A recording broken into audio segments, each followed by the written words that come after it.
Hello students, आइए solve करते हैं चैप्टर फर्स्ट सेट्स। तो इस वीडियो में हम क्या देखेंगे? Definition of sets, types of sets, subset of sets, proper subset and improper subset किसे कहते हैं। तो सबसे पहले आते हैं हम किस पर? Definition of sets. कैसे पहचानेंगे कि कोई भी कलेक्शन सेट्स है या नहीं है? तो डेफिनेशन पार्ट की अगर बात करें तो मैं बोलूँगा कि a well defined collection of distinct object is called set. A well defined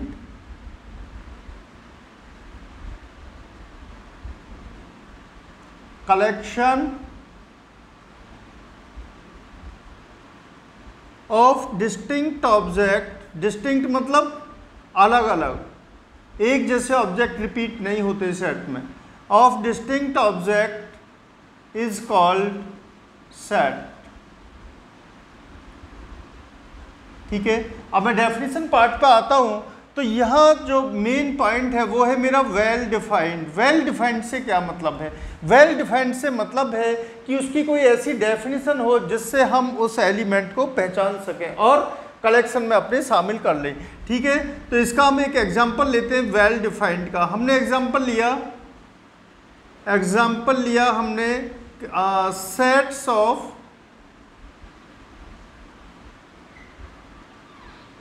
good author. ठीक है, सेट्स ऑफ गुड ऑथर या राइटर, गुड ऑथर या writer, sets of good author या राइटर। क्या ये वेल डिफाइंड है?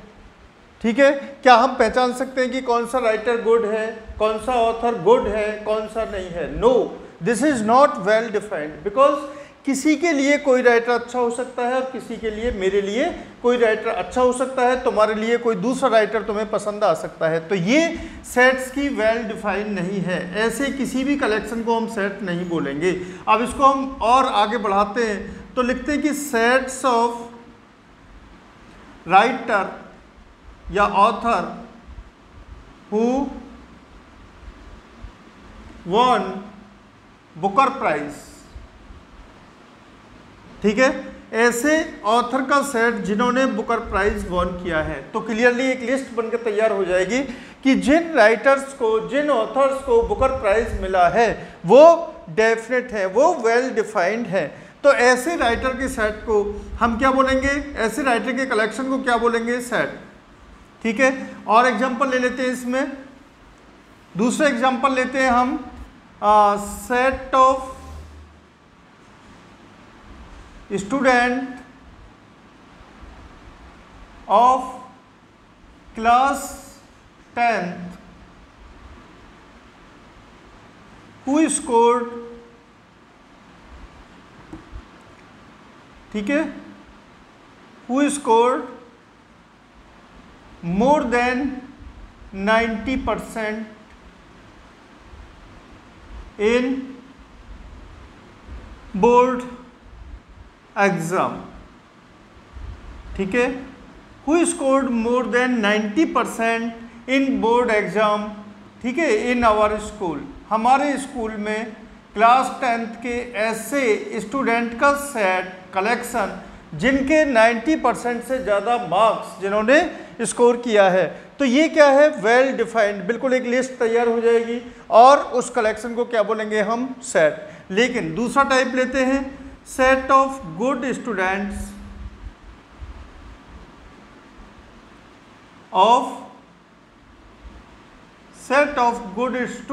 Of class 10।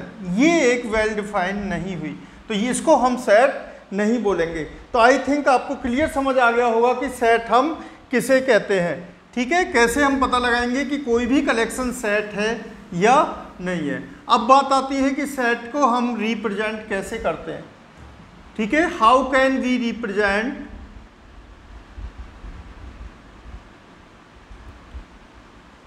सेट को, हम कैसे रिप्रेजेंट करेंगे? How can we represent set?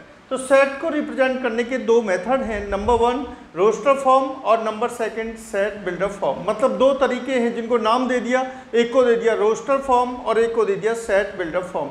तो अगर हम बात करें रोस्टर फॉर्म की, representation of set in roster form. Roster form में आप क्या करेंगे, write each element, write each distinct element in set, write each distinct element in curly brackets. ठीक है, जैसे सपोज करो आपको सेट देना है क्या, all the natural numbers less than 6, तो कैसे लिखेंगे उसको, right each distinct element in the curly brackets and separate each element by comma. तो कैसे लिखेंगे इसको, 1, 2, 3, 4, 5। तो ये हुआ set of natural number less than 6। तो ये कैसी फॉर्म हुई हमारी, रोस्टर फॉर्म। और यूजुअली इसको हम लेटर से नोट करते हैं सेट को, A equal to curly brackets 1, 2, 3, 4, comma लगा दिया बीच में, ये होगी रोस्टर फॉर्म। नंबर 2 जो फॉर्म है इसको रिप्रेजेंट करने की वो है set builder form. Set builder form में, सेट बिल्डर फॉर्म में हम क्या करते हैं, सेट बिल्डर फॉर्म में हम प्रॉपर्टी लिखते हैं और एलिमेंट को हम डिनोट करते हैं x से। तो कैसे लिखेंगे इसको, सेट बिल्डर फॉर्म को, A equal to curly bracket, curly bracket दोनों केसेस में लगेगा, कर्ली ब्रैकेट x, x क्या है, एलिमेंट ऑफ A, जिसको हमने डिनोट कर दिया किससे, x से।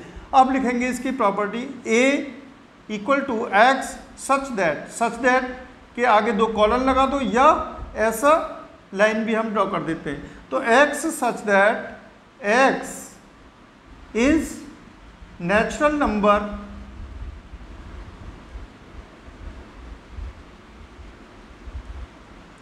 Less than 6। तो x such that x is a natural number less than 6। तो x कैसा नेचुरल नंबर है, 6 से छोटा। तो ये कौन सी फॉर्म हुई, set builder form, representation of set की। ये कौन सा तरीका हुआ, रोस्टर फॉर्म। तो दो तरीके से हम सेट को रिप्रेजेंट कर सकते हैं। ठीक है, तो ये डेफिनेशन हमारा क्लियर हुआ, रिप्रेजेंटेशन क्लियर हुआ। इसके बाद आगे चलते हैं हम टाइप्स ऑफ सेट, कि सेट कितने तरह के होते हैं। तो नंबर 1, अब बात करते हैं हम टाइप्स ऑफ सेट। अभी सेट की ही बात चल रही है। Types of sets. तो सेट्स कितने तरीके होते हैं। नंबर 1, इनका जो क्लासिफिकेशन है वो ऑलमोस्ट एलिमेंट के बेस पे है। नंबर 1 एम्प्टी सेट, मतलब खाली सेट जिसमें कुछ नहीं है। एम्प्टी सेट मतलब नो एलिमेंट, कंटेन, यहाँ लिख दो contain no element. Empty set मतलब कंटेन नो एलिमेंट, मतलब सेट के अंदर कोई एलिमेंट नहीं होगा, तो उस सेट को क्या बोलेंगे हम, empty set. It is denoted by Greek letter phi. Simply phi लिख दिया, इसका मतलब हुआ कि ये एम्प्टी सेट है। और सिंपली कर्ली ब्रैकेट हम लगा देते हैं, तो ये क्या बोला जाता है, empty set. Number 2 singleton set. अब बात करिए, देखो यहाँ एक भी एलिमेंट नहीं था। सिंगलटन सेट में एक एलिमेंट होगा। जिस सेट में एक एलिमेंट होगा उसको बोलेंगे हम singleton set. Contain only one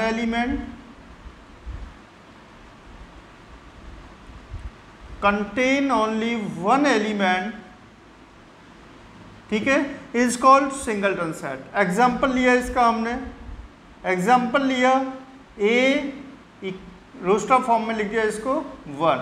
okay, अभी एग्जाम्पल लेते हैं किसमें, सेट बिल्डर फॉर्म में। A equal to A is a set X such that X is a capital of India, X is a capital of India, तो ये India की capital एक ही होगी। इट मीन्स इसके अंदर जो एलिमेंट है वो 1 है, एक एलिमेंट है। Number of element in this set is 1, is called singleton set. अब थर्ड सेट की बात करते हैं। थर्ड सेट है हमारा पेयर सेट। अभी बात की हमने किसकी, सिंगलटन सेट की। थर्ड सेट लेंगे हम pair set. Number third pair set, pair set, the set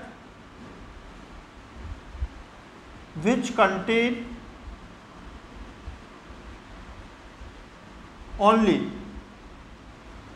contain only two element, ठीक है, ऐसा सेट जिसमें केवल 2 एलिमेंट हैं।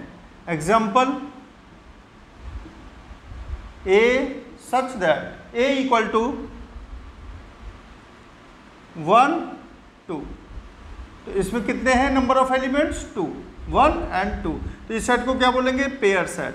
और क्या एग्जांपल ले सकते हैं इसका, हाँ, x such that x is real root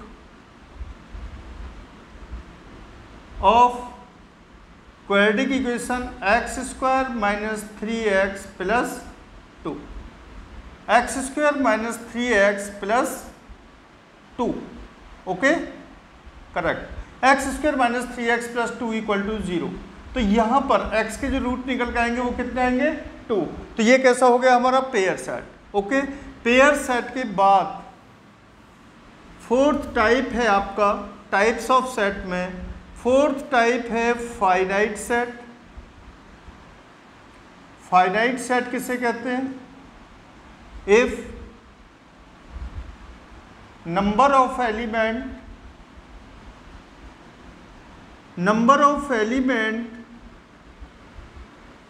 in a set is finite, अगर number of element in a set is finite, that is called finite set, अगर number of element finite है। एग्जाम्पल ले सकते हैं, पीछे हमने बहुत सारे एग्जाम्पल इसी तरह के सेट के लिए हैं, जैसे a इक्वल टू 1 2 3 4 5, पीछे भी हमने इसको लिया था। ये कैसा सेट है, फाइनाइट सेट। तो याद रखो, देखो फाइनाइट सेट को हम रोस्टर फॉर्म और सेट बिल्डर फॉर्म दोनों में रिप्रेजेंट कर सकते हैं। अब बात करते हैं number 5, infinite set. Infinite set can not be written in roster form. Infinite set क्यों नहीं लिख सकते हम रोस्टर फॉर्म में, बिकॉज यहाँ नंबर ऑफ एलिमेंट इनफाइनाइट हैं और उनको लिस्ट करना पॉसिबल नहीं है। तो infinite set can not be written in roster form. तो इनफाइनाइट सेट जब number of element is not finite, number of element is infinite, number of element finite नहीं है, तो वो सेट बोला जाएगा इनफाइनाइट सेट। एग्जाम्पल लेते हैं इसका, a equal to x such that x is real number, x is a even number, even number का सेट, x such that x is a even number, तो ये सेट बिल्डर फॉर्म में ही लिखा जा सकता है, रोस्टर में नहीं लिखा जा सकता। x is a even number, तो x क्या है, x है इवन नंबर, तो इवन नंबर का सेट कैसा सेट होगा, infinite set, set of all natural number, infinite set, ठीक है। अब इनफाइनाइट सेट, ये हुआ टाइप्स ऑफ सेट, ठीक है। कंपैरिजन ऑफ टू सेट्स, अगर हम दो सेट्स में कंपैरिजन करें तो क्या आएगा, comparison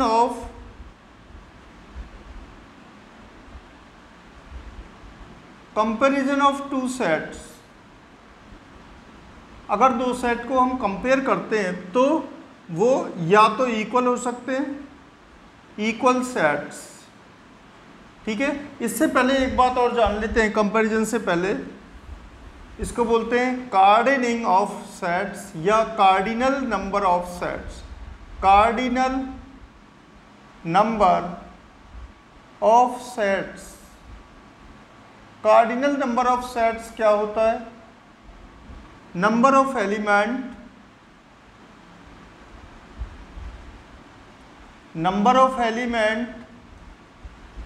of a set is called cardinal number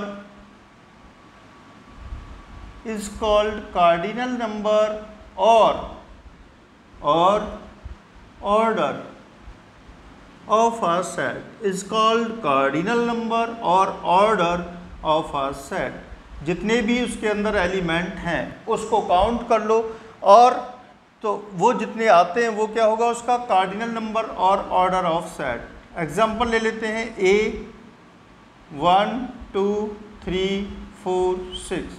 तो ए का कार्डिनल नंबर किससे नोट करेंगे? इसको एन ए की वैल्यू क्या होगी? Cardinal number of A is 1 2 3 4 1 2 3 4 5। तो कार्डिनल नंबर क्या है इसका?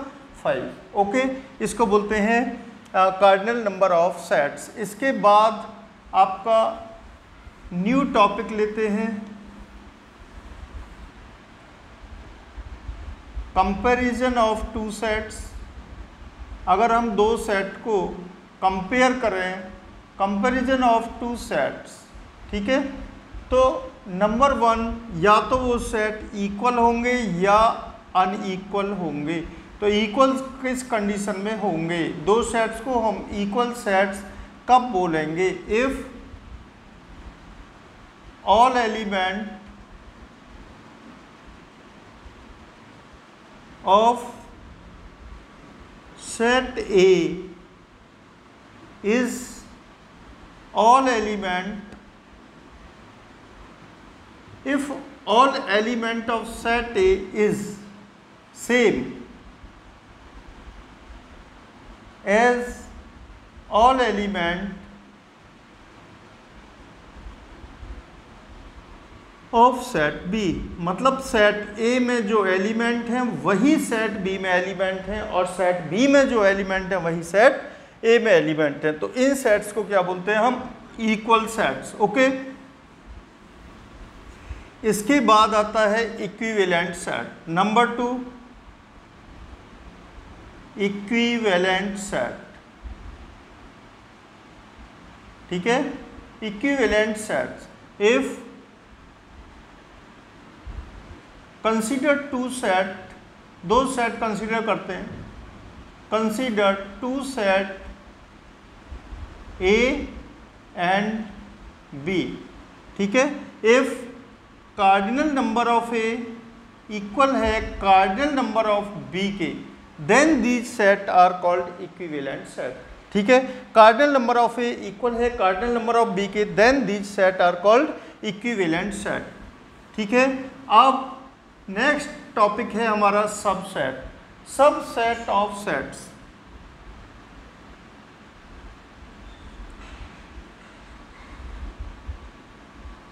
Subset of sets. Subset of set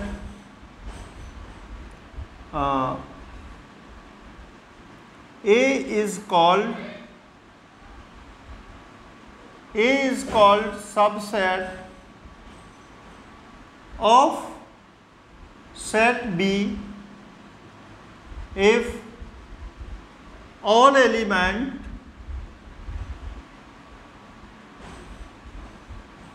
of set A is in set B। तो भाई सेट ए को हम सेट बी का सबसेट कब बोलेंगे? जब ए के सारे एलिमेंट सेट बी में हैं। ओके, तो सेट बी यूजली सेट ए से बड़ा होता है, सेट बी में ज़्यादा एलिमेंट होते हैं, लेकिन सेट ए के सारे एलिमेंट सेट बी में होते हैं। तो इसको डिनोट कैसे करते हैं हम? Set A is a subset of B. Example लेते हैं इसका। Consider two set, set A को कंसीडर किया हमने 1 2 3, और सेट बी को कंसीडर किया हमने 1 2 3 4।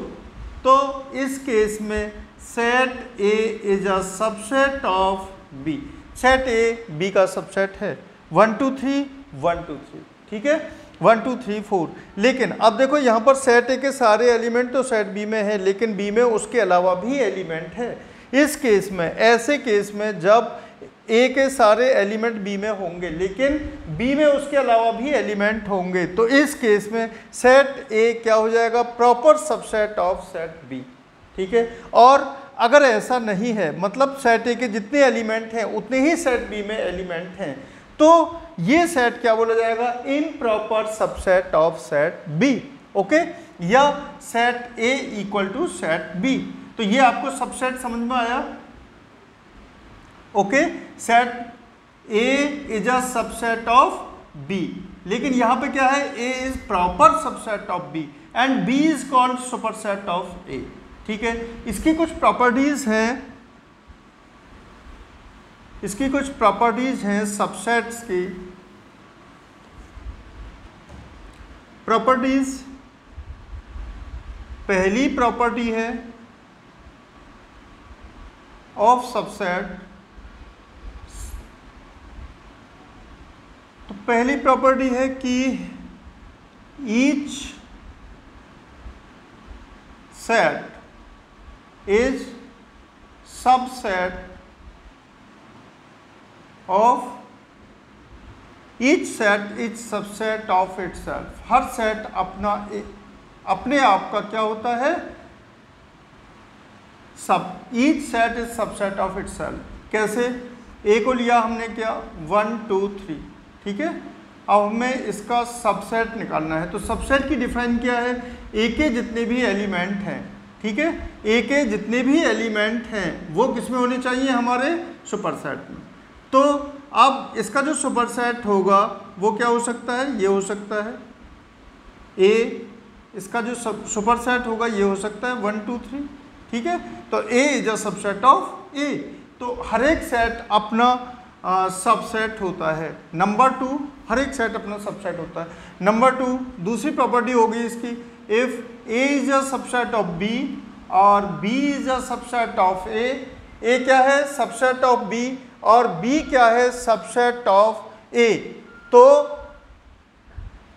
ए किसके इक्वल होगा, बी के, तो ए किसके इक्वल होगा, बी के। Clear, properties of subset.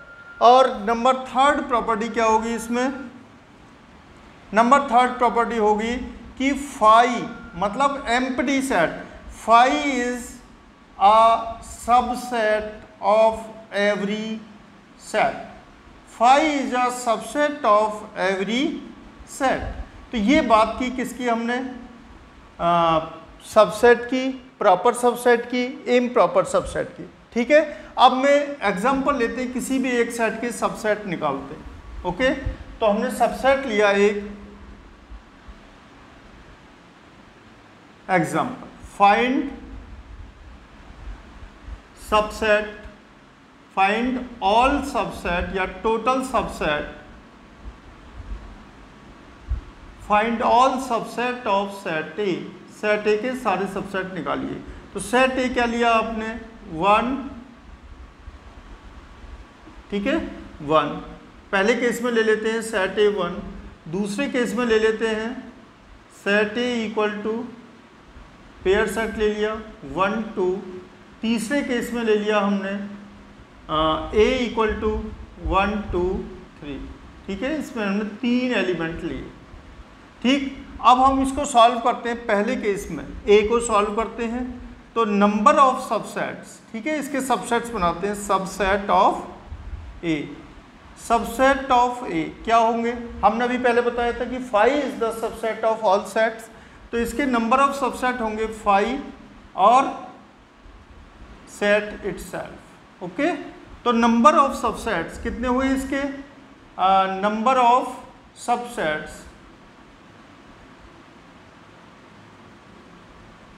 Subsets कितने हुए, 2, ओके। यहां दूसरा केस लेते हैं, ए गिवन है आपको 1 2, तो इसके सबसेट्स निकालिए, तो इसके सबसेट्स होंगे, पहला सबसेट्स होगा 5 सभी का सबसेट होता है, दूसरा सबसेट होगा 1, एक एक एलिमेंट को लिखते जाइए, तीसरा सबसेट होगा 2, ठीक है, और फोर्थ सबसेट होगा इसका 1 2 सेट इटसेल्फ। तो यहाँ नंबर ऑफ सबसेट्स कितने हुए, यहाँ पे कितने हुए नंबर ऑफ सबसेट्स 4। अब अगर मैं सी पार्ट की बात करूं तो A 1 2 3, अब इसके सबसेट्स निकालते हैं तो क्या आएंगे 5 और 1 और 2 और 3, ठीक है, एक एक सिंगल एलिमेंट को ले लिया मैंने। इसके बाद फिर मैं पेयर में लूंगा 1 2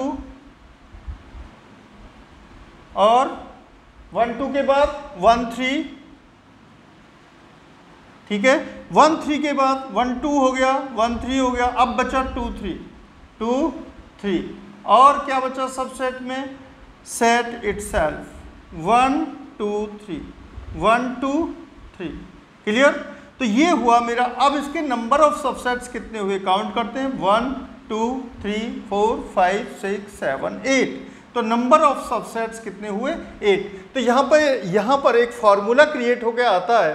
क्या फॉर्मूला बन के आता है कि अगर एलिमेंट किसी भी सेट में 1 है तो नंबर ऑफ सबसेट्स कितने होंगे, नंबर ऑफ सबसेट्स कितने होंगे 2, तो 2 raise to the power 1। Okay, अब नंबर ऑफ एलिमेंट कितने हैं 2, तो नंबर ऑफ सबसेट्स कितने होंगे 4 मतलब 2 रेज टू द पावर 2, ठीक है। नंबर ऑफ एलिमेंट कितने हैं यहाँ 3, तो नंबर ऑफ सबसेट्स कितने हुए यहाँ पर 8 मतलब 2 raise to the power 3। Okay, तो यहाँ पर एक नया फॉर्मूला क्रिएट होकर आया कि अगर नंबर ऑफ एलिमेंट्स किसी भी सेट में n है, नंबर ऑफ एलिमेंट्स कितने हैं n, तो उसके सबसेट्स कितने बनेंगे, उसके सबसेट्स कितने होंगे 2 raise to the power n। Okay, ये हमारा एक फॉर्मूला यहाँ ड्राइव हुआ। तो लिख लेते हैं यहाँ पर